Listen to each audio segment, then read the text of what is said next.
Howdy, and welcome to the channel. And in this week's video, we're going to be going over sanders, all the way from a wide belt sander to a thin belt sander. And then we're primarily going to be focusing on these four in the middle. And we're actually going to show, of these four, which one can do a faster job and a more detailed job of sanding through this cedar fence plank. So this belt sander here is model P450. And the reason that you would want to have one of these belt sanders like this is to sand through a massive amount of wood really, really quick.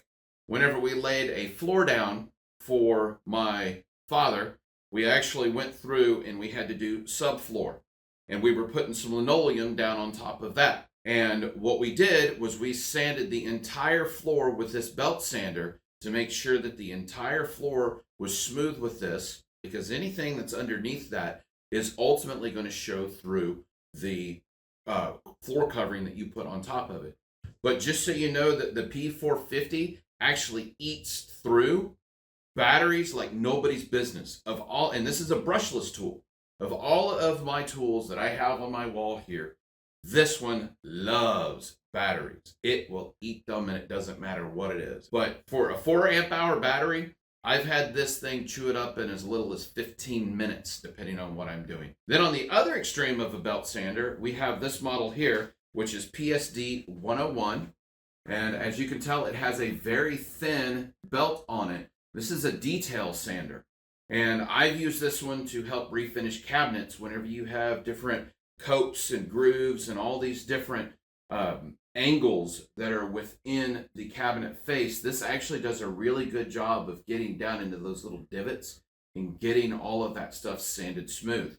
So for this one, doesn't eat through a whole lot of battery, but of course you're not going to be doing a whole lot of sanding with it over a wider area. This is for very small little detail. The other thing that this works really good with is, as you can tell, we've got some deflection here with the belt itself, and you can actually get this to semi wrap around some pipe, so you can actually do a really good job on some piping and get it cleaned up real nice with something like this. So that's the main difference between the two belt sanders. I love them both. They have both very much so served their purposes for what I needed them for, and I would have no issue recommending either one of them for very specific jobs that you're going to do. Now, if you're doing belt sanding all day long, that is your primary function, you're going to have so many batteries to keep this one going. I wouldn't recommend it for that job.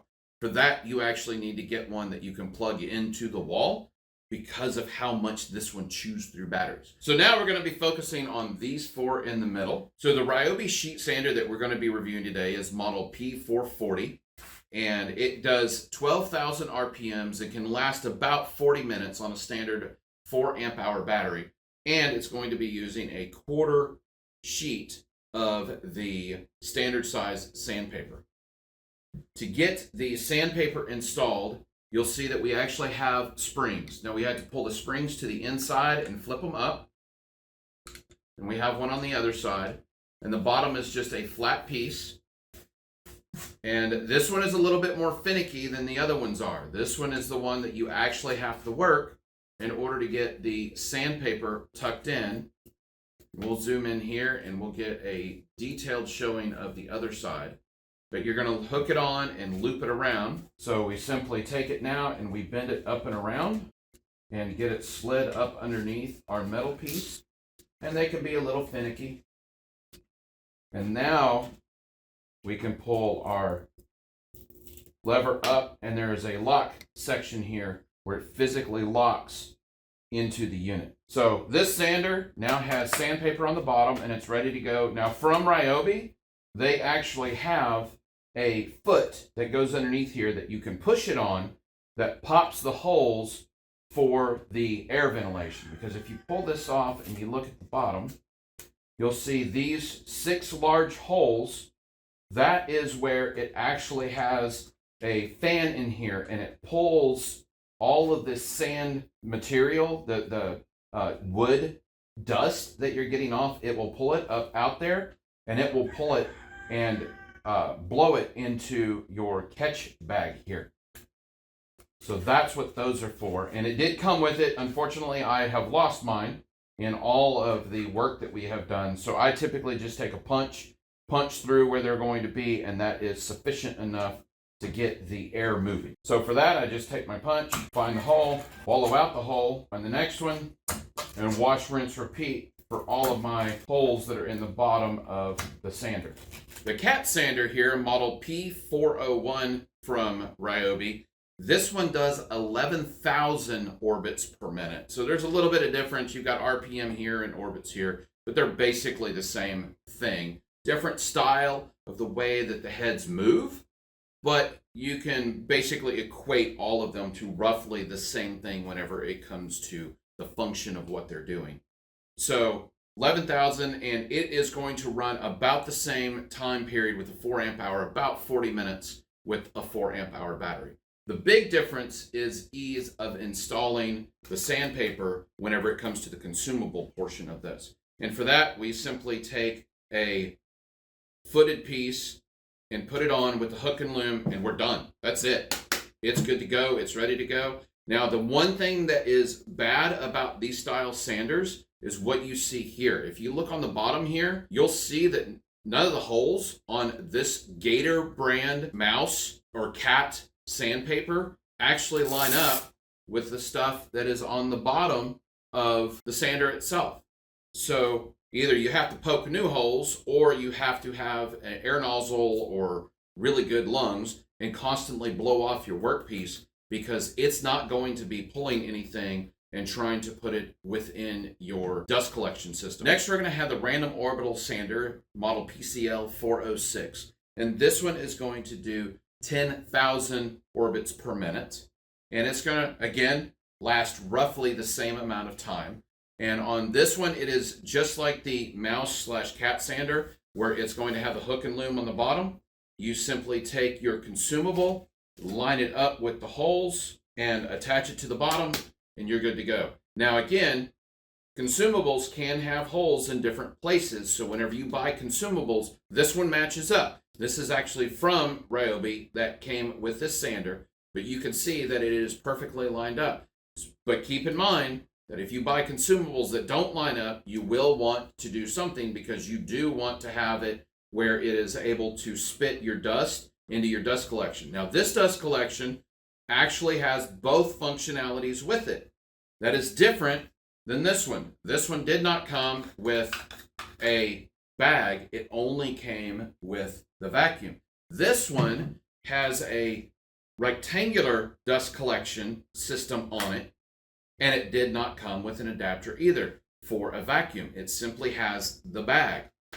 So you'll want to keep that in mind for your dust collection whenever it comes to this, because this one, you simply pull off the bag, put your hose on here, and you're good to go. It's that simple. So I really like that Ryobi has upgraded and started doing models like this to where it's a simple process.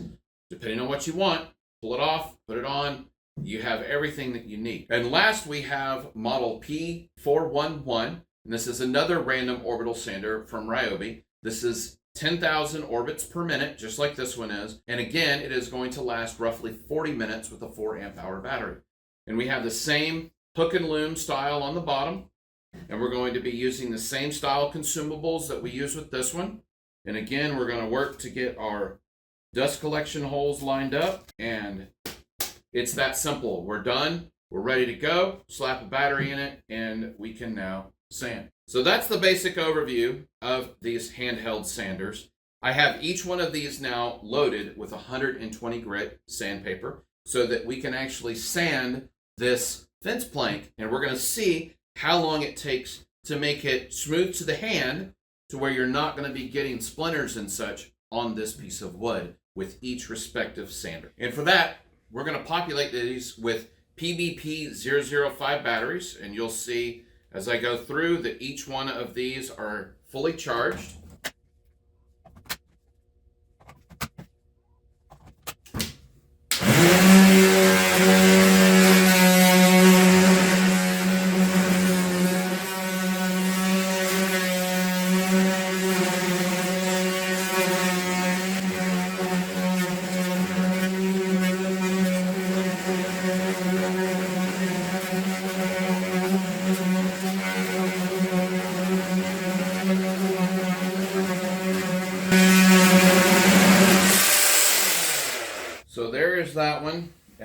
is now pretty smooth. Now there is still, because of it being rough sawn cedar, there is still some depth in here. So I'm not going to get all of that smoothed out. I'm mainly just wanting the top surface. And this is now actually pretty dang smooth. I can rub my hand across it and I'm not going to get splinters off of it. With this one, if you couldn't tell, this one moves all over the place. It kicked left and right and forwards and backwards, and you have to have physical strength to hold this. And even if your piece was held down, which I purposely left it undone so you could see just how much you're having to battle or not having to battle with these different units. But with this, you could see I was having to fight this thing and work this thing. But the nice thing about it is whenever you need to, you can actually tilt it up on its edge, and you can use just the edge of the sandpaper and actually get some more difficult locations. Let me show that right here with this little section. I am going to use just the tip of it, and I'm going to work on getting just that section in there smoothed down. Now that'll make a dip, so you have to keep in mind that I'm not trying to get contours here. I'm just trying to show you an additional thing that you can do with a sheet sander. All right, there you go. You can now see that I've taken just that front edge of the sheet sander and I've gone down. Now I've created a divot, but I'm okay with that because of what I'm trying to show, that you have different functionality with the sheet sander to be able to use it on the edge and get down into things like that.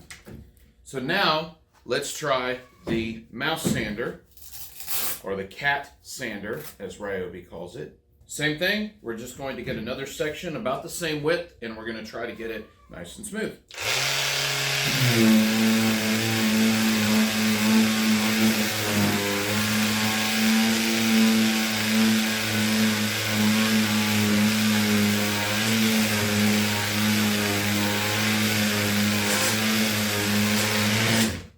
As you can tell, this one's not really capturing the dust, so I'm going to go ahead and put on a dust mask with this one.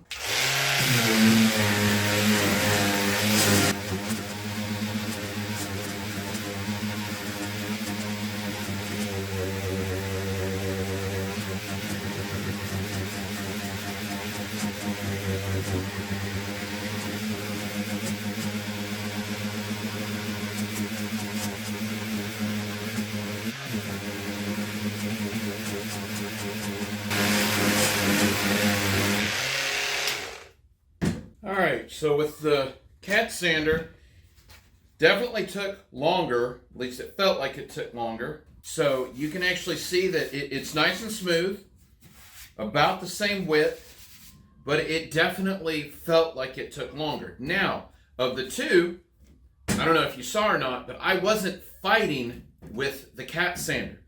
It's real easy, nice and smooth to move across everything.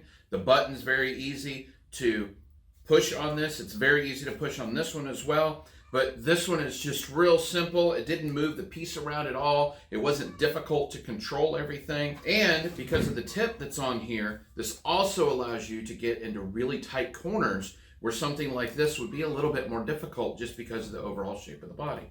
So now, let's go to the random orbital sander.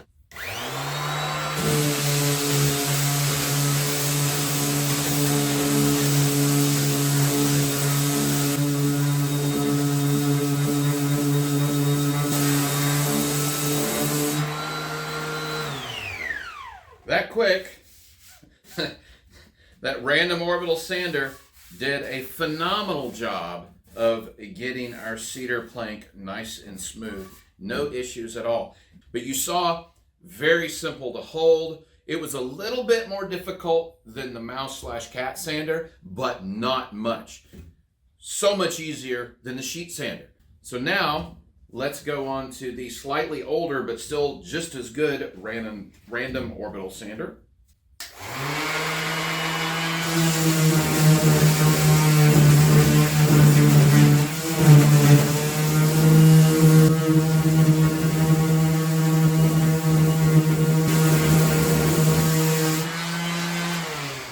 And there we go, nice and smooth. And in fact, this one even got down into the grooves and it took care of everything really, really fast. So this one did a great job. But if you noticed, because of the way that this one moves versus this random orbital sander, it actually kicked and moved, and you saw that I had to adjust my body in order to handle this one. So this handles more like the sheet sander. So it kind of kicked around and moved everything. If you've got upper body strength, or if you have your piece locked down, then that's not going to be an issue for you. But if you don't have either one of those, then this will be a more difficult tool to handle. So let's go ahead and flip this over. I'm actually going to clamp the piece down for this one, and let's give it another shot and see how our numbers are. Okay, for this one, I am just going to start going through each one in rapid succession. I've got the piece locked down, so we're not going to have to worry about this. So we're not going to have to worry about the piece moving, and so we're just going to get to it.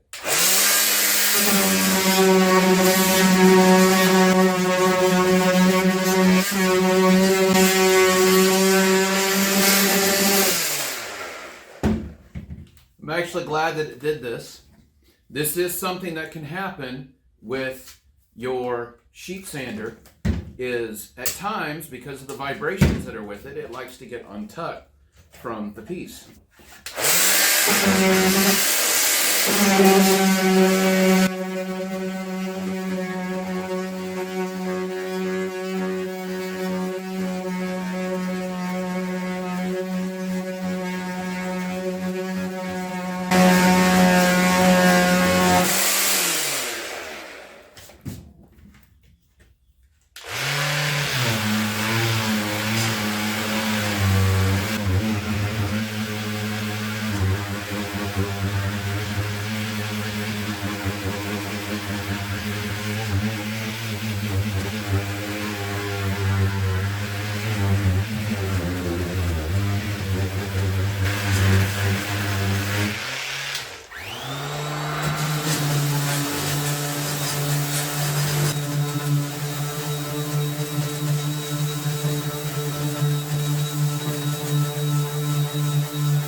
Alrighty, so there we go. You can see some of them are a little bit wider than some of the other ones, but they're all pretty close to one another. And for the feel, the mouse sander is probably just a tiny bit rougher than the sheet sander. The random orbital sander, these are like buttery smooth. These are really nice. The mouse sander, it's not bad, but you can definitely tell it's just slightly more rough than what these are. And the sheet sanders, it's definitely, these two are almost identical in how they feel. Then this one is slightly less rough, the sheet sander, I'm sorry, slightly more rough, the sheet sander. And then the most rough is the mouse sander. So the other thing that we need to keep in mind whenever it comes to these tools, each one of them is specifically designed to do something. And of course, the cat and mouse sander is specifically to get within tight corners. So if you're going to be doing a lot of trim work, a lot of stuff that's in tight little nooks and crannies, then this is probably going to be the best bet for you whenever it comes to it. If you're somebody who's going to be very worried about consumable costs, then the sheet sander may be the thing that you want to look at, and it may be the best option for you. If you're doing a lot of flat woodwork, a lot of big area woodwork, let's say that you make butcher blocks and those kinds of things, and these random orbital sanders work really good for that because you have a massive footprint. These are 5-inch discs that you have that are going to be spanning a much larger, so these are much more difficult to get divots within your wood that you're working on. So that is a brief comparison of the different sanders that we currently own at this house.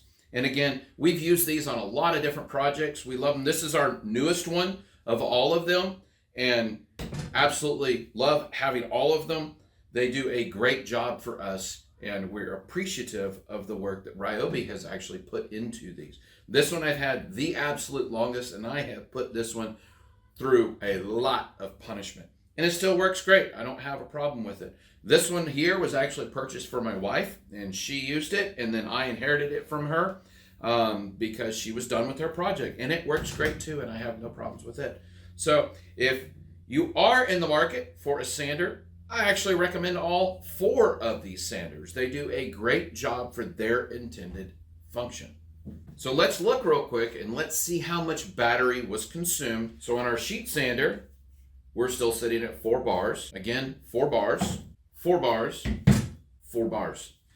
So all of them are roughly the same. Now, obviously, we're not going to be able to get precise information with just LED lights, but that shows you that one of them is not consuming a significant more on battery than the other one is. So if you have any questions about any of these sanders, want to know a little bit more about the specifics with them, be sure to leave it in the comments below. And if you do leave a comment, I'll be sure to include it in the video, like this one.